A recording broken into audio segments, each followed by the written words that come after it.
அங்கே இரு என்று சொன்னார். அவர் என்ன சொல்கிறார் அதை கேட்கிறேன் என்று சொன்னார். இருந்தாலும் மன்னா, தாங்கள் உங்க கூடவே வந்து கொண்டிருக்கிறேனே இந்த காட்சி அமர்திக்கு, உங்களை விட்டு நான் பிரிந்து எப்படி செல்வேன்? வாக்கால் பட்ட கடனுக்காக நாட்டை இழந்து, நகரத்தை இழந்து, 55 தேசத்தில் உள்ள அமைச்சர் பெருமக்களையும் இழந்து, 56 தேசத்தையும் இழந்து இந்த நிலையில் வந்து கொண்டிருக்கக்கூடிய தாங்களை விட்டு நான் எப்படி ஐயா செல்வேன்? நான் போக மாட்டேன் என்று தெரிவித்தேன். இருந்தபோதும் சொன்ன சொல்லை காப்பாற்ற வேண்டும். வாயார சொல்லிவிட்டால் தாயாரையாவது விட்டுக் கொடுக்க வேண்டும் என்பது பழமொழி.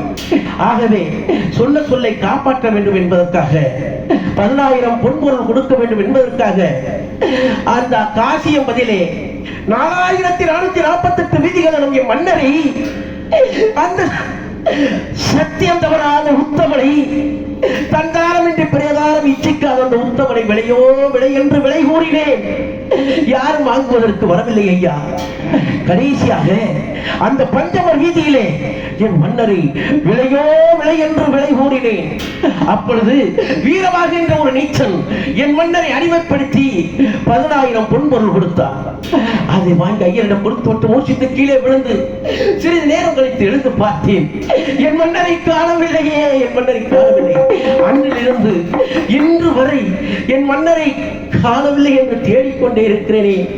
ஐயா பெரியவர்களே, ஐயா தாய்மார்களே, என் மன்னரை பார்த்தால் எங்க இருக்கிறார் என்று கூற முடியுமா?